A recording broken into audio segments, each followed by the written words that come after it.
નમસ્કાર મિત્રો, હું છું સોનલ રાજપૂત અને આપ નિહાળી રહ્યા છો ટોક્સ વિથ દીપ. આજે આપણે કેવા કાર્યક્રમમાં મળ્યા છે જેમનું નામ છે સફળની શોધ. ખરેખર મિત્રો આપણે જાણીએ છીએ કે સંગીતનું નામ જ આવતા જ આપણે મુખે ખૂબ જ એક પ્રેમાળ ભાવ આવી જાય છે અને ખરેખર આ શોરભરી દુનિયામાં સંગીતનું નામ એટલે કે શાંતિ અને એમાં પણ સાહિત્યનું નામ એટલે મનની શાંતિ. તો આજે આપણે એવા યુવા કલાકારને મળવાના છીએ અને એમને જાણવાના છે એના સફરને કે એની અત્યાર સુધી અહીંયા પહોંચવામાં કેટલા સંઘર્ષો કર્યા છે, કેટલી મહેનત કરી છે અને ઘણા બધા કલાકારો પાસેથી એણે કંઈ શીખ્યું અને જાણ્યું હશે. તો આપણે આજે જાણીએ એમની પાસેથી કંઈક, એમની પાસેથી એમની જર્નીને. જય માતાજી. તમારો પરિચય જણાવશો? જય માતાજી મિત્રો, હું છું આપનો દોસ્ત લોક સાહિત્યકાર દેવલ મહેતા અને મારો પરિચય એટલે કે જુનાગઢમાં રહું છું અને મારો શોખ છે લોક સાહિત્યનો ગાવાનો. અને તમારા પરિચયમાં આમ તો તમારા પરિવાર વિશે અને તમે કેટલું ભણેલા છો થોડું જણાવશો? ભણવામાં તો ટૂંકમાં કહેવાય ને 10 લગી ભણ્યો હતો અને 10મામાં મારે થયું હતું એવું કે એકવાર તો હું જે છે એ સાચું જ રજૂ કરું. 10મામાં એકવાર હું ફેલ થયો હતો 2 વિષયમાં. બીજી વાર મેં ટ્રાય આપી બીજા વર્ષે અને બીજા વર્ષે મારે એવું થયું કે ઉપરથી જ રિઝલ્ટ ન આવ્યું. ઉપરથી રિઝલ્ટમાં એમ કીધું કે તમે ગેરહાજર હતા એટલે એમાં મારા 2 વર્ષ બગડ્યા. બાકી 8મા લગી હું ભણવામાં હોશિયાર હતો અને પછી 9માંથી ધીમે ધીમે મારો ઇન્ટરેસ્ટ ઓછો થતો ગયો અને 10મામાંથી પછી આ રીતના અમારે બનાવ બન્યો એટલે ટૂંકમાં પછી તો હાવ ઓછું થઈ ગયું. પછી મન જ ના રહ્યું. હા, પછી 11-12માંથી એટલે ટૂંકમાં ગાતો તો પહેલેથી જ, પછી 11-12થી ધીમે ધીમે ટૂંકમાં ઓછું થતું ગયું. અત્યારે કોલેજ એક્સટર્નલમાં કરું છું. હા, બરાબર. હા, બંધ. હવે મને થોડું તમારા પરિવારમાં કેટલા સદસ્ય છે અને શું કામ તમારો ધંધાર્થી? હા, પરિવારમાં અત્યારે હું, મારા પપ્પા, મારા મમ્મી અને મારી બેન, એ ત્યાં જોકે સાસરે છે ને બા ને ફઈ, એટલા જણા રહીએ છીએ. અને મારા પપ્પા ભાગવતાચાર્ય છે એટલે ટૂંકમાં મારે તો એમ કહેવાય કે આ ગાવાનો જે બધી લાઈન છે આ બધી લોક સાહિત્યની મારે તો લોહીમાં જ આવેલી છે. કારણ કે તો તમે આમ તો સંતવાણી કરો છો, સોરી સાહિત્ય કરો છો, પણ તમને સાહિત્ય અથવા મતલબ આ જે રીતના આપણે જુનાગઢમાં તો ખાસ કરીને ઘણા બધા સાહિત્યના કલાકારો છે, પણ તમને સાહિત્યની લાઈનમાં જવા માટેનું કોઈ મતલબ પ્રોત્સાહિત કર્યા હતા અથવા તમને શોખ હતો? કોને સાંભળતા અને કેવી રીતના તમને ઈચ્છા થઈ કે હું ફોલો કરું છું? તો વિદ્વાન રાજભા ગઢવી, હું પહેલેથી એમને ફોલો કરું છું અને મારા પપ્પા ફાધર જે ભાગવતાચાર્ય છે મેં કીધું એમના કહેવા ઉપર હું અત્યારે હાલું છું. અચ્છા, બરોબર. એમની શીખ ટૂંકમાં જે મને સંસ્કાર મળેલા છે, શીખ મળેલી છે, એમના ઉપર હાલું છું. ને ગાવામાં ને ટૂંકમાં બોલવામાં ને એમાં ફોલો કરું છું રાજભા ગઢવીને, કારણ કે હું એમનો દિલથી ચાહક છું રાજભાનો. બરોબર. એટલે ફોલો તો ટૂંકમાં એને જ કરું છું. એટલે મતલબ આમ તમે રાજભાને સાંભળીને મતલબ શીખ્યા છો? આમ એવું મને ટૂંકમાં શોખ એમનાથી જ આવ્યો કે હું આ લાઈનમાં આવું. ટૂંકમાં પછી ધીમે ધીમે દુહાસન ગાતો અને પેલો છંદ શીખો આપણે શંકર મહારાજનો છે કે શંકર મહારાજ તાંડવના છે, શંભુપુરીજી મહારાજનો પેલો અહીંયા જઈ પછી આ તો મજા આવે એવું છે. પછી ધીમે ધીમે રસ જાય ગયો ને ટૂંકમાં હજી હું એમ તો ન જ કહ્યું કે હું લોક સાહિત્યકાર છું, કારણ કે શીખીએ છીએ અને હંમેશા સંગીત પૂરેપૂરું જ એવડું આપણી પાસે જ્ઞાન નથી, કારણ કે આ તો દરિયો છે, આમાં તો જેટલું શીખીએ એટલું ઓછું છે. અને હંમેશા શું કહેવાય, સંગીત તો એવી વસ્તુ છે કે હંમેશા ક્યારેય પૂર્ણ થતી જ નથી. મ્યુઝિક અને સંગીત આ બંને વસ્તુ સંગીતને લગતું એવું છે કે ક્યારેય પૂર્ણ થતું નથી અને જેટલું શીખો એટલું ઓછું છે.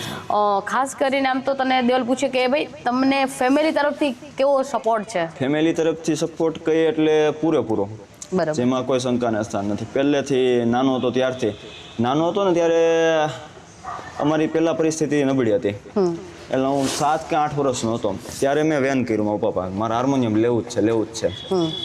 એટલે 2 મહિના જેવું થયું પછી મારા પપ્પા કે લઈ દે હવે હાર્મોનિયમ, કારણ કે પહેલાં મારા પપ્પા સપ્તાહ વાંચે એટલે પહેલાં નાના હોય એટલે તો શોખ તો બધા હોય એટલે પહેલાં ને ઘરે વ્યાસપીઠ બનાવતો, 2 બાજુ તકિયા રાખતો, એવી રીતના વ્યાસપીઠ બનાવતો, ધીમે ધીમે કંસનો વધ ને એવું બધું બોલતો હાથે એકલો, સામે કોઈ નહીં, સેટીમાં એમને બનાવતો, વિડીયો ને એવું બનાવતો.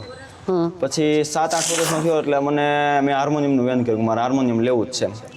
એટલે પછી પપ્પાએ મને ત્યારે 7 વર્ષનો હતો ત્યારે મને હાર્મોનિયમ લઈ દીધું અને પછી ધીમે ધીમે બધું વધતું ગયું, શોખ વધતો ગયો ને ગાવાનું. અને ઘરમાંથી ખાસ કરીને તમને આવી રીતના સપોર્ટ કરે છે એટલે તમે શું કહેવાય કે થોડું આગળ વધી શકો છો. નકર આપણે જોઈએ છે કે ઘણા પરિવારમાંથી ઘણા બધા લોકોને આવી રીતના સાહિત્યકાર બનવું હોય છે, કલાકાર બનવું છે, પણ એને આર્થિક પરિસ્થિતિ એટલી ખાસ એવી ના હોય કે એમના સપના પૂર્ણ કરી શકે અને શરૂઆતથી ઘણા બધા સંઘર્ષો કરવા પડે. પણ આમ તો જોઈએ તો તમને શરૂઆતથી તમારા પરિવાર તરફથી પૂરો સપોર્ટ મળ્યો છે, પછી સાથ પણ મળ્યો છે અને તમને જરૂરિયાતના જે સંગીતના સાધનો છે એ પણ તમને મળ્યા છે, જે એ ટાઈમની વાત છે.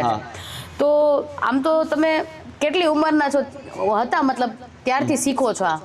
એટલે મારા આમાં બે વસ્તુ ભેગી છે, સાહિત્ય અને ટૂંકમાં હું બ્રાહ્મણનો દીકરો છું, એટલે શ્લોક ને એવું તો ટૂંકમાં મારું બધું લોહીમાં જ હોય ને એમાં મારા પપ્પા ભાગવતાચાર્ય. એટલે હું તો આમ તો જો કે સાવ નાનો હતો ને 3-4 વર્ષનો હતો ને ત્યારથી આવું શ્લોક ને એવું બધું બોલો છો. કંસનો વધુ 5 વર્ષનો હતો ત્યારથી અત્યારે મોઢે બોલું છું. 5 વર્ષનો હતો ત્યારથી એમ કહેવાય ને કે આમ આખો કંઠસ્થ હતો કંસનો. પેલો હું શીખો કંસનો વધ ભાગવતમાં આવે અને પછી ધીમે ધીમે શોખ જાગતો ગયો ને શીખવાની ઈચ્છા થતી ગઈ ને એ પ્રમાણે દુહા છંદ ને એવું બધું શીખતા ગયા, શ્લોક ને એવું બધું. તમને અહીંયા જુનાગઢના છો ઘણા ટાઈમથી પ્રોપર, તો તમને અહીંયા તમારા ફ્રેન્ડનો કેવો સપોર્ટ છે? તમારા ફ્રેન્ડ તરફથી આમ તમને? મિત્રોનો સપોર્ટ પૂરેપૂરો કહેવાય ને કે ઘણા મિત્રો આપણા માટે બહુ સારા હોય. મારો એક મિત્ર છે તેજસ કરીને, જે નાનેથી અમે બે અમારે આજથી માનીને 11 વર્ષની અમારી મિત્રતા છે અત્યારે. એટલે પહેલેથી અમે બે સાથે જ છીએ અને હજી એમ કે પોતે અત્યારે જોબ કરે છે. મને એમ કે તારે પ્રોગ્રામમાં જવાનું હોય, કાંઈ પણ કામકાજ હોય તો હું મારી જોબમાં રજા રાખી દે, પણ તું આમાં પાછળ ન પડતો. બાકી ઘણા તો એવા મતલબી મિત્રો પણ હોય, એને તો અત્યારે મેં બાદ જ કરી દીધા છે અને ઘણાને આપણે મદદ કરી હોય પણ જે તે ટાઈમે ભૂલી ગયા, આપણી પરિસ્થિતિ નબળી હોય ને એ આપણે યાદ રાખવું પડે. જે આપણા ખરાબ સમયમાં કામ લઈ ગયા છે ને એને આપણે કોઈ દી ન ભૂલે. એટલે એ એવા ઘણા બધા મિત્રો છે, નામ નથી લેવા પણ ઘણા બધા મિત્રો છે કે જે અત્યારે પૂરેપૂરો સપોર્ટ કરે છે. તમને તમારી અત્યાર સુધીની જે કાંઈ સંગીતની જીવનમાં જર્ની છે એના કેવા સંઘર્ષો રહ્યા છે? થોડું આમ સંઘર્ષ એટલે ઓમ જોવા જઈએ તો મારે ઓમ જોવા જઈએ સંઘર્ષ કરવો જ નતો પડ્યો, કારણ કે મને જે જોઈએ મળતું જ ગયું છે પહેલેથી. ઈશ્વરીય કૃપા જે કહેવાય, પ્રભુ કૃપા. એટલે એમનાથી ટૂંકમાં હજી હું કેમ કહેવા જાઉં કે ટૂંકમાં ઓમ સંઘર્ષ મારે નથી કરવો પડ્યો, કારણ કે બધું મને મળતું ગયું છે, જરૂરિયાત પૂરી થતી ગઈ છે મારે. પહેલા અમારે મેં તમને વાત કરી કે ભલે પરિસ્થિતિ નબળી હતી તો હાર્મોનિયમ આવી ગયો, એ ટાઈપનું બધું.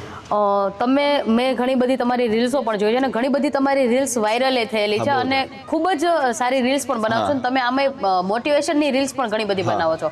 તો તમને ઇન્સ્ટા તરફ ને કોણે મતલબ આમ પ્રોત્સાહિત કર્યું કે ભાઈ તું આ રીલ્સ બનાવ, આવી રીતના પણ થોડું સોશિયલ મીડિયા માધ્યમ? સોશિયલ મીડિયામાં આમ તો જોવા જઈએ ને તો પહેલેથી મને શોખ હતો જ.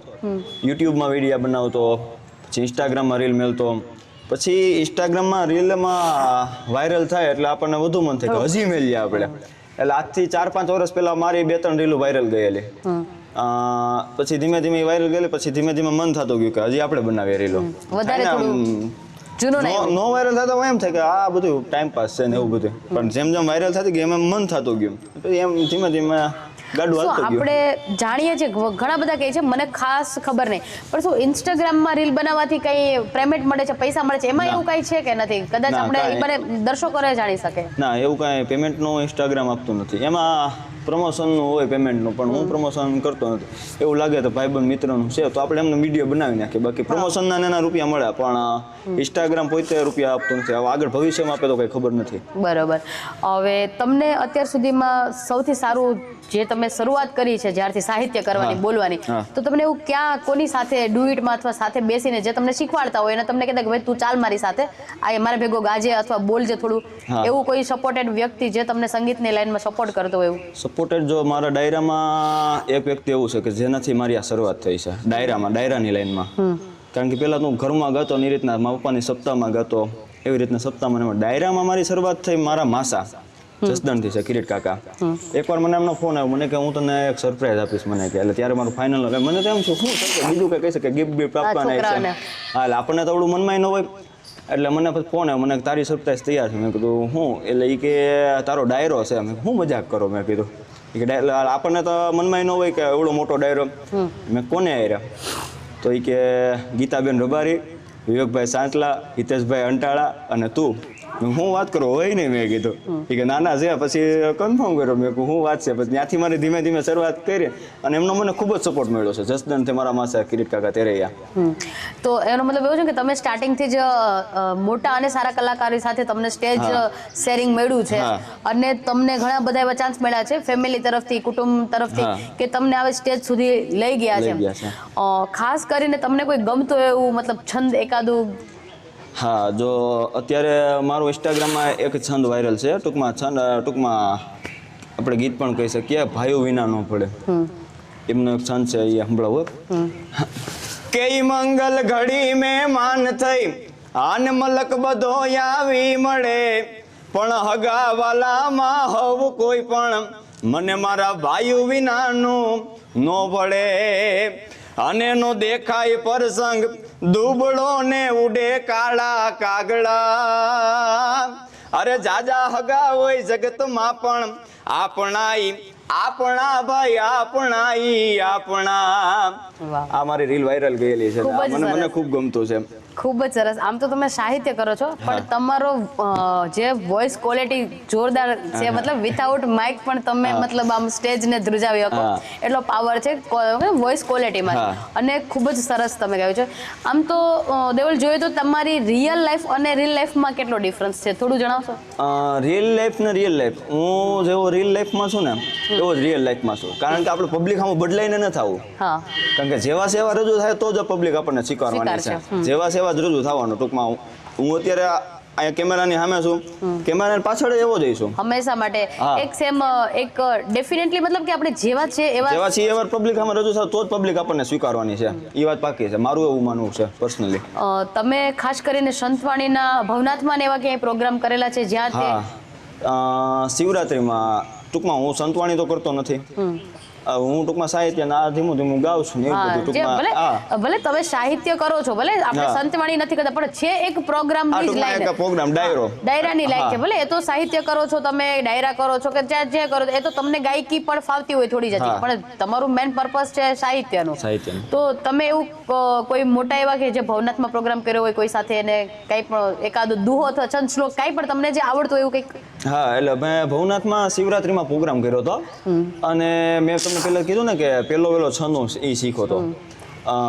ભગવાન ભોળાનાથનો જે શંભુપુરીજી મહારાજે લખેલો છે અને ભગવાન ભોળાનાથનો પહેલો વેલો છંદ હું શીખો તો મેં કીધું કે આ છંદ શીખો અને પછી મને આગળ આવવાના મન થયું. એ છંદ તમને સંભળાવું. કેવો છે ભગવાન ભોળોનાથ? નમામિ સમિસાંગ નિર્વાણ રૂપમ વિભુવ્યાગ બ્રહ્મ વેદ સ્વરૂપમ નિજમ નિર્ગુણમ નિર્વિકલ્પમ નિરીહમ ચિદાકાશ માકાશ વાસમ. પહેલા મેં શ્લોક રજૂ કર્યો અને પછી છંદ મેં ગાયો. હું કે જી શૈલ શૃંગ સમ વિશાલ જટા ઝોટ ચંદ્ર ભાલ ગંગ કી તરંગ માલ વિમલ નીર ગાજે એલોચન ત્રય લાલ લાલ ચંદન કી ખોરી બાલ કુમકુમ સિંદૂર ગુલાલ ભ્રકુટી વરસાજે. અરે મુંડન કી કંઠમાલ બિરસત હૃદય ખુશાલ સ્ફટિક જાલ રુદ્રમાલ હરદયાલ રાચે બમ બમ બમ ડમરુ બાજ નાદ વેદ સ્વર સુજાજ શંકર મહારાજ યાજ તાંડવ નાચે રે મારો ભોળો મહારાજ યાજ તાંડવ નાચે. વાહ, ખૂબ જ સરસ. ખરેખર તમારો અવાજ, છંદ, ગીત અને ખરેખર ભલે તમે સાહિત્ય કરો એ તમારો પર્સનલ એક ઓપિનિયન છે, પણ ખરેખર તમારી ગાયકી પણ દેવલ ખૂબ જ સારી છે. તો તમે એમાં પણ થોડું ધ્યાન આપજો કારણ કે ખરેખર ખૂબ જ સરસ અવાજ છે. તો ખાસ કરીને આમ તો મેં તમને ઘણું બધું પૂછ્યું છે, પણ તમને હું એક પૂછવા માંગુ છું કે તમે હવે આગળના દિવસોમાં કોની સાથે મતલબ ડ્યુએટમાં એવું મતલબ કે શું કે આપણે તમે કહો છો કે હું રાજભાને ખૂબ જ એમને સાંભળું છું અને મને ફોલો કરું છું, તો તમે એમની સાથે પ્રોગ્રામ કરવા માંગો છો? આની આગળના દિવસોમાં કોની સાથે? રાજભા સાથે મેં ઘણા બધા પ્રોગ્રામ કર્યા, 2-3 પ્રોગ્રામ કર્યા. હજી આવનારા દિવસોમાં પ્રોગ્રામ છે અને ટૂંકમાં આગળનું મારું પર્સનલ એવું માનવું છે કે આગળનું જે સ્ટેપ છે ને એ આપણે જાહેર ન કરીએ. કારણ કે ટૂંકમાં પબ્લિકને ખબર પડશે. ટૂંકમાં પબ્લિક મીન્સ કે ઘણા હગાવાલા હોય એવા કે જે સારું જોઈ ન શકતા હોય, ઘણા બધા હોય, બધાની વાત નથી. ગમે ત્યાં સારો રસ્તો હોય ને ત્યાં ખરાબ રસ્તો એક સાઈડમાં હોય છે હંમેશા. એટલે ન્યા લગી ટૂંકમાં મારો સંદેશો ન પૂગે ને આગલા સ્ટેપનો એવું નથી થતું. ના એ તો બરોબર છે, એવું નથી. તમારું ઇન્સ્ટામાં ને ઘણી જગ્યાએ અકાઉન્ટ છે, તો તમારું ફ્રેન્ડ ફોલોવિંગ કેટલું છે થોડું જણાવશો? ફેન ફોલોવિંગ કહેવાય કે એમનો સપોર્ટ ખૂબ છે ફ્રેન્ડ્સનો, અને હું એમને ફેન માનતો નથી, હું એમને આપણો પરિવાર માનું છું. 100%. કારણ કે ઈ છે તો હું છું. નકર તો દેવલ મહેતાનું અસ્તિત્વ જ કઈ ન હોય 100%. કારણ કે એ લોકો સપોર્ટ ન કરે તો દેવલ મહેતા દુનિયામાં કોઈ અત્યારે ઓળખતું ન હોત. જેટલા અત્યારે હજી ટૂંકમાં હું માનતો નથી કે બધા ઓળખ્યા, કારણ કે બધા ઓળખે એવો મનમાં ફાંકો ન રાખવો જોઈએ. રાઈટ. તમે અત્યાર સુધીમાં જે કાંઈ સંઘર્ષો કર્યા છે, પહેલાના દિવસો, અત્યારના દિવસો, કારણ કે ઘણી વખત આપણે માણસ કાંઈ પણ ના હોય ત્યારે તમારી જે સાથે હોય અને તમે કાંઈ બની શકો છો, બની જાઓ છો, પછી તમારી પાસે જે કોઈ સપોર્ટેડ વ્યક્તિ હોય, તો એવા માણસોમાંથી તમારી પાસે કોઈ એવું વ્યક્તિ કે જે તમારા ખરાબ દિવસોમાં પણ તમારી સાથે હતું અને આજ પણ છે, એવું કંઈ? એ મેં કીધું કે આપણા મિત્ર સર્કલમાં મારા ઘણા બધા મિત્રો છે કે જે ખરાબ સમયમાં પણ આવ્યા હતા, અને પરિવાર તો જે હોય જ, ફેમિલીમાં જે બધા છે પૂરેપૂરો સપોર્ટ દે, ખરાબ સમયમાં પણ આવ્યા હોય.